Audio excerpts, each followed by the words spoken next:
People who got expelled from school. What did you do? In 7th grade, we had a substitute for math who was notoriously easy to mess with. He was about 80 years old and could barely hear anything over a whisper. One Friday, the class clown brought in a small, heavy duffel bag and hid it inside one of those floor-to-ceiling storage cabinets in the back of the room. About halfway through the lesson, a muffled, rhythmic thumping started coming from the cabinet. The sub just looked around confused, thinking it was the pipes.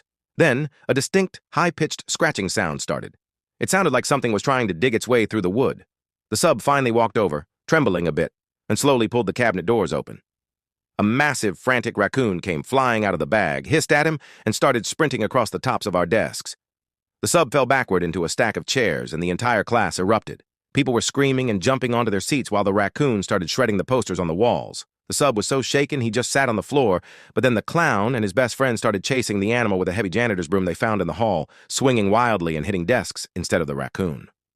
They ended up cornering it near the heater, and one of them actually tried to grab it by the tail. The principal and 2 animal control officers showed up 10 minutes later. The school had to be evacuated because the raccoon had bitten one of the kids, and they were worried about rabies.